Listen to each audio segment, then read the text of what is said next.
Soal wawasan kebangsaan HOT sering banget membingungkan dan juga menjebak para peserta seleksi.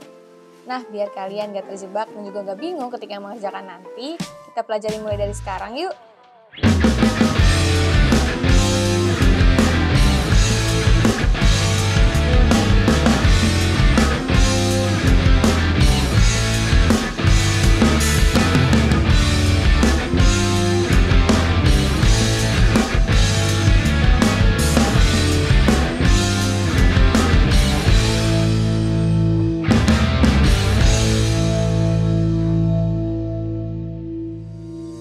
Assalamualaikum warahmatullahi wabarakatuh.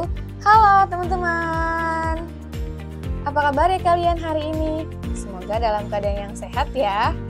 Kembali lagi bersama aku Kanisa dan kita hari ini tentunya akan mempelajari materi dan juga soal mengenai wawasan kebangsaan.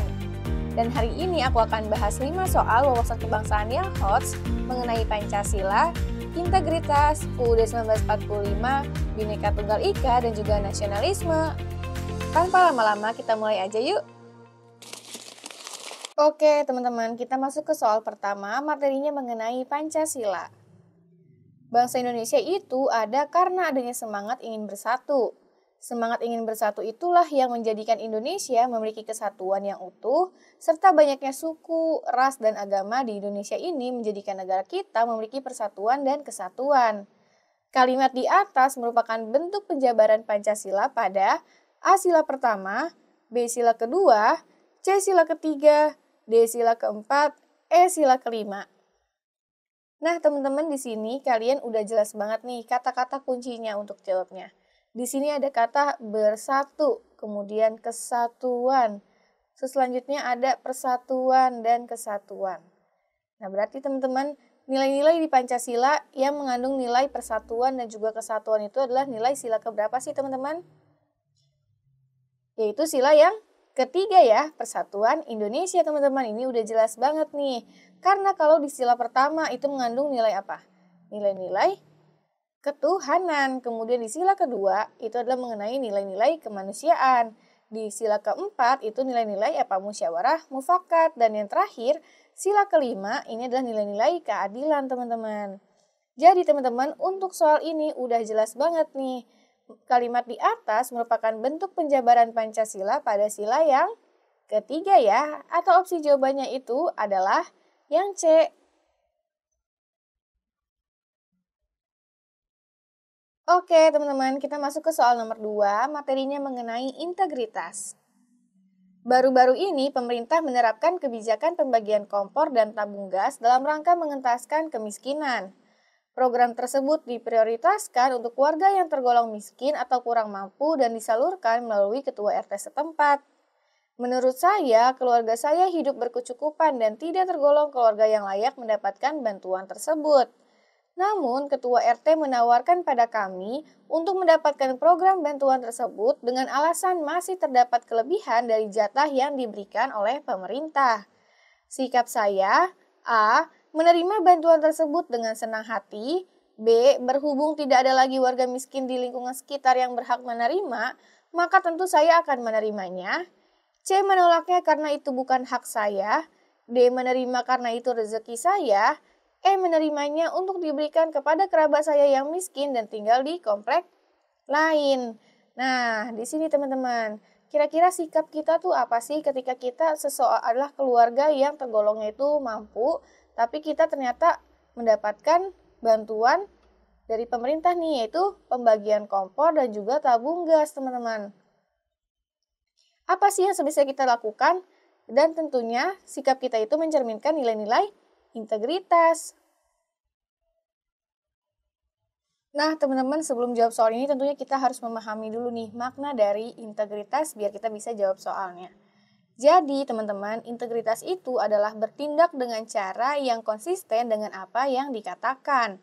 Nilai integritas itu merupakan kesatuan antara pola pikir, kemudian perasaan, ucapan, dan perilaku yang selaras dengan hati nurani dan norma yang berlaku.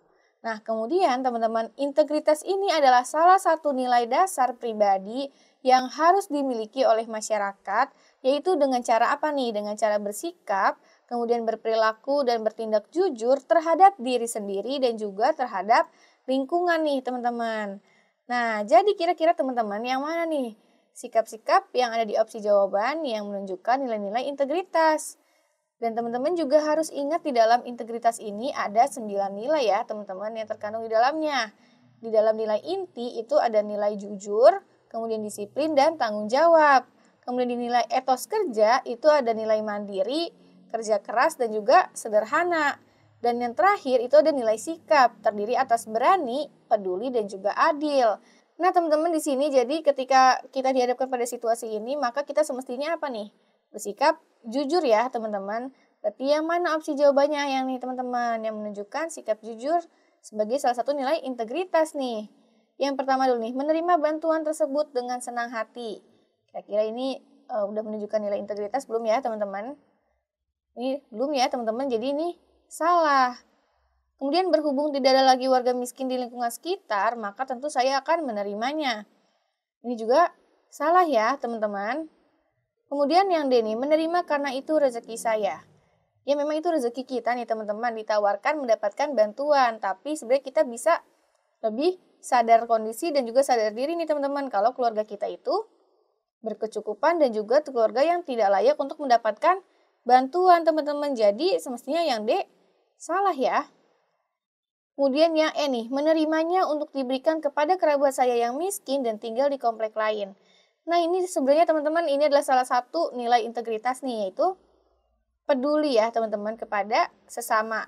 Tapi di sini kita masih ada menerima nih teman-teman, dan juga kerabat kita yang miskin dan tinggal di komplek lain itu juga sudah pastikan ya dapat kebijakan pembagian kompor ini juga nih teman-teman dari pemerintah. Jadi untuk yang E masih kurang tepat nih. Berarti yang mana nih teman-teman yang tepatnya, yaitu yang C ya, menolaknya karena itu bukan hak saya. Nah, di sini teman-teman ini menunjukkan sikap kita yang berintegritas, yaitu jujur terhadap diri sendiri dan juga lingkungan sekitar teman-teman. Jadi untuk soal ini jawabannya yang paling tepat itu adalah yang C ya. Oke teman-teman, kita masuk ke soal nomor 3, materinya mengenai UUD 1945. Undang-Undang Dasar 1945 memiliki peran yang penting dalam memberikan hak-hak seluruh warga negara dari berbagai lapisan masyarakat. Maka dari itu, penting untuk semua masyarakat Indonesia mengerti dan memahami makna Undang-Undang Dasar 1945. Ada makna yang terkandung dalam Undang-Undang Dasar 1945 yang harus diketahui, terutama pada bagian pembukaan. Melalui pembukaan UUD 1945, masyarakat Indonesia bisa menemukan falsafah, pedoman, dasar-dasar kebangsaan dan kenegaraan, serta kepribadian bangsa. Berdasarkan pernyataan dalam pembukaan Undang-Undang Dasar 1945, perjuangan kemerdekaan merupakan tindakan yang merupakan berkat rahmat Allah sebab A. Kehidupan kebangsaan yang bebas merupakan keinginan luhur. B. Bangsa Indonesia adalah bangsa yang religius. C. Kemerdekaan itu sudah lama diperjuangkan. D. Banyak pengorbanan yang harus diberikan untuk mendapatkan kemerdekaan. E. Kemerdekaan karunia Allah yang tidak perlu diperjuangkan. Nah teman-teman, untuk jawab soal ini, maka kita harus memahami nih tentunya mengenai pembukaan UUD 1945. Di mana di dalam pembukaan UUD 1945 itu kan dijelaskan nih, atas berkat rahmat Allah yang Maha Kuasa dan dengan didorongkan oleh keinginan luhur supaya berkehidupan kebangsaan yang bebas, maka rakyat Indonesia menyatakan dengan ini kemerdekaannya. Nah, hal ini teman-teman berkaitan nih dengan sila pertama Pancasila yang bunyinya itu adalah ketuhanan yang Maha Esa nih teman-teman, yang dijelaskan di dalam pembukaan UUD 1945 di alinea yang keempat ya teman-teman. Nah berarti artinya apa nih teman-teman? Artinya itu adalah seluruh warga negara wajib mempunyai agama dan juga keyakinan dalam rangka menyadari akan adanya Tuhan yang Maha Esa. Jadi kesimpulannya itu adalah teman-teman, bangsa Indonesia itu adalah bangsa yang religius. Jadi teman-teman, untuk soal ini jawabannya itu adalah yang B ya. Sebentar dulu teman-teman. Sebelum aku masuk ke soal nomor 4, aku meminta tolong ke kalian dulu nih untuk bantu channel Akademi Taruna ini agar lebih berkembang dengan cara klik like video ini. Kemudian jangan lupa untuk subscribe dan nyalain notifikasi karena kita bakal ketemu setiap hari. Gak cuma sama aku, tapi sama mentor-mentor lainnya loh.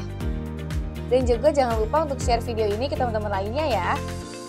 Kalau udah, yuk kita mulai ke soal nomor 4-nya.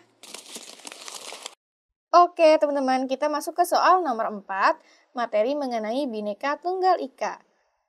Indonesia adalah negara dengan keberagaman suku, etnik, budaya, agama, serta karakteristik dan keunikan di setiap wilayahnya. Pada dasarnya, keberagaman masyarakat Indonesia menjadi modal dasar dalam pembangunan bangsa. Oleh karena itu, sangat diperlukan sikap atau perilaku warga negara yang dapat memperkokoh persatuan dan kesatuan bangsa Indonesia, seperti sikap saling menghargai dan menghormati. Semangat persatuan dan kesatuan harus selalu dikembangkan dalam kehidupan sehari-hari seperti A. Menerima kondisi bangsa apa adanya tanpa harus mengeluh, B. Bersikap rendah diri dengan kondisi bangsa dan negara Indonesia, C. Menggunakan produk-produk berkualitas tinggi buatan luar negeri, D. Menggunakan bahasa Indonesia yang baik dan benar dalam forum nasional, E. Membanggakan diri kepada bangsa lain atas keberagaman yang dimiliki oleh Indonesia. Nah, teman-teman di sini kira-kira semangat persatuan dan kesatuan itu bagaimana cara untuk mengembangkannya dan terutama di dalam kehidupan sehari-hari nih teman-teman. Nah, teman-teman, jadi semangat persatuan dan kesatuan itu bisa diwujudkan di dalam kehidupan sehari-hari itu melalui beberapa cara nih teman-teman. Yang pertama itu adalah menggunakan bahasa Indonesia yang baik dan benar dalam forum nasional. Kemudian yang kedua, toleransi terhadap berbagai macam keberagaman di Indonesia seperti suku, etnis, warna kulit, bahkan perbedaan pemikiran dan juga kepentingan. Dan yang terakhir teman-teman, sikap cinta tanah air melalui kegiatan pramuka di sekolah dan juga masyarakat teman-teman. Nah, hal itu merupakan cara-cara untuk mengembangkan sikap persatuan dan kesatuan di dalam kehidupan sehari-hari nih, teman-teman. Berarti dari opsi jawabannya ada yang mana nih, teman-teman? Itu yang D ya, menggunakan bahasa Indonesia yang baik dan benar dalam forum nasional. Nah, sikap ini, teman-teman, bisa mendukung untuk terwujudnya semangat persatuan dan juga kesatuan di dalam masyarakat. Kalau yang A, menerima kondisi bangsa apa adanya tanpa mengeluh, ini kurang tepat ya teman-teman. Kemudian bersikap rendah diri dengan kondisi bangsa dan negara Indonesia juga kurang tepat teman-teman. Semestinya kita berbangga diri nih, justru jangan rendah diri. Menggunakan produk berkualitas tinggi buatan luar negeri juga salah ya teman-teman. Karena tadi semestinya apa nih? Semestinya kita bisa cinta tanah air. Kemudian membanggakan diri kepada bangsa lain atas keberagaman yang dimiliki oleh bangsa Indonesia. Ini juga kurang tepat ya teman-teman. Nanti jatuhnya itu akan mengarah pada sikap chauvinisme teman-teman. Jadi untuk soal ini yang paling tepat banget itu adalah yang D ya. Oke, kita masuk ke soal terakhir nih. Materinya mengenai nasionalisme. Indonesia merupakan bangsa yang beragam dari suku, etnis, ras, agama, dan budaya daerah.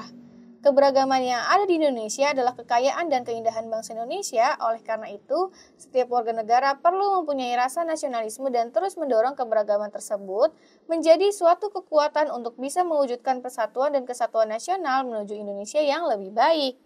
Dalam meningkatkan rasa nasionalisme, diperlukan sikap toleransi. Wujud toleransi yang dikembangkan dalam kehidupan bermasyarakat adalah A. Melaksanakan dan memahami ajaran agama lain sebagai wujud menghargai perbedaan. B. Mengembangkan sikap fanatisme agama yang berlebihan agar tidak terpengaruh oleh keyakinan-keyakinan lain. C. Menunjukkan sikap sabar antar umat seagama sebagai wujud menjalankan ajarannya. D. Memberikan kesempatan umat seagama untuk menjalankan ibadahnya. E. Memberikan bantuan kepada orang lain tanpa membeda-bedakan agama sebagai wujud penghargaan harkat martabat manusia.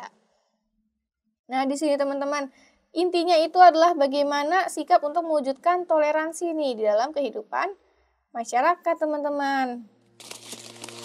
Oke, teman-teman. Jadi segitu dulu soal yang bisa aku sampaikan hari ini ke kalian. Semoga dari soal tersebut, kalian bisa lebih memahami nih mengenai wawasan kebangsaan. Teman-teman, sebelum aku tutup, aku juga mau ngingetin sekali lagi, jangan lupa untuk like video ini, kemudian subscribe dan nyalain notifikasi, dan juga share video ini ke teman-teman lainnya ya. Terima kasih sudah menonton video ini, kita ketemu lagi di bedah soal selanjutnya, dan tentunya dengan soal-soal yang lebih beragam. Dadah!